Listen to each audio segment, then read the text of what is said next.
नमस्कार मंडळी, स्वागत आहे आपल्या यूट्यूब चॅनलवर. मुरंबा या मालिकेच्या पुढील भागामध्ये आपल्याला असं पाहायला मिळतं की या ठिकाणी आता रमा सोफ्यावर हॉलमध्ये जाऊन झोपलेली असते. तर संध्या आणि साई तिथेच बोलत असतात. ते दोघं जण बोलत असताना इथे रमा झोपलेली असते. तेव्हा आता साई लगेच त्याच्या आईला म्हणतो की हल्ला कोणी केला आहे. तेव्हा त्याची आई म्हणते, तुला काय करायचं आहे, असेल कोणी केलेला, त्याचा जो कोणी गुन्हेगार असेल वगैरे, अक्षयचा जो म्हणजे त्याच्या विरोधात असेल, त्याने हल्ला केलेला असेल. तर आता साई म्हणतो, नाही नाही, हे शक्यच नाही. तेव्हा आता साईची आई म्हणते, मग तुला काय वाटतंय, मी हल्ला केला, मी केलं असं. तेव्हा साई म्हणतो, अगं आई, तसं नाही आहे. तर आता साईला काही समजत नसतं की अक्षयवर हल्ला कोणी केला, कारण त्याला काही म्हणजे त्याने काही हल्ला केलेला नसतो. त्याला असं वाटत सुद्धा नाही की आपण अक्षयला मारावं की काय करावं, आणि त्याला रमाला दुःखी पाहिलेलं आवडत नसतं, म्हणून तो अक्षयचा गुन्हेगार आता शोधणार असतो. तर आता इकडे संध्या आणि इरावती मिळून दोघं वेळा झालेल्या असतात. दोघांनी केलेला प्लॅन असतो हा. तर दुसरीकडे आता मालविका इरावतीच्या रूममध्ये आलेली असते आणि ती म्हणते, मला तुमच्यासोबत काम करायचं नाही आहे. मालविकाचं हे बोलणं ऐकून आता इरावतीला खूप मोठा धक्का बसतो. इरावती म्हणते, काय चाललंय तुझं, काय म्हणतेस तू, तुला समजतं तरी आहे का, काय बोलतेस तू.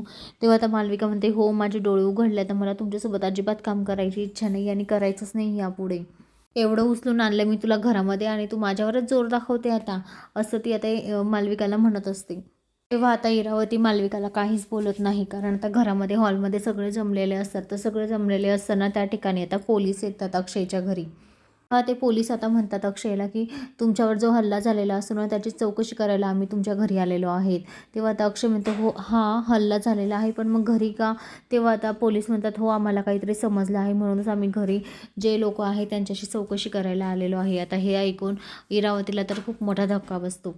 तेव्हा आता पोलिसांच्या समोर नाटकं करत इरावती म्हणते, कोणी केलाय हल्ला, कोणी केलाय हल्ला माझ्या अक्षयवर. तेव्हा आता पोलीस म्हणतात की मालविकाने. तर आता मालविकाचं नाव ऐकताच मालविकालाही खूप मोठा धक्का बसतो की ह्या इरावतीच्या भांडणामध्ये मी मध्ये पडून गेली, हिने मला मध्ये पाडलं. तर आता सगळेजण मालविकाकडे बघतात. आता घरच्यांना मालविकाचं नाव ऐकताच खूप मोठा धक्का बसतो की मालवती असं कसं करू शकते मालविका, कारण तिने जर कधी अक्षयवर हल्ला झाला तर तिने मलमपट्टी का केली असती. मग जर कधी तिने स्वतःहूनच म्हणजे हल्ला केला असता तर तर म्हणजे हा विषय आता अक्षयलाही थोडा म्हणजे कठीणच झालेला आहे की मालविका हे करू शकत नाही. त्यालाही पूर्ण विश्वास असतो की मालविका करू शकत नाही.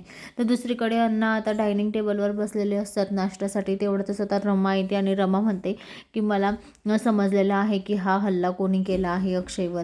तेव्हा आता अण्णा म्हणतात, कोणी केला आहे. तेव्हा आता रमा सांगते की मालविकाने केलेला आहे. तेव्हा अण्णा म्हणतात, नाही नाही, मालविका हे अजिबात करू शकत नाही, कारण त्यांनाही तिच्यावर विश्वास असतो की मालविका करू शकत नाही. तर रमा म्हणते की जो कोणी आहे ना, तो ज्याने माझ्या अक्षयवर हल्ला केलेला आहे त्याला तर मी शोधून काढेलच आणि त्याला अशी शिक्षा देईल की तो जन्मभर आठवणीत राहील.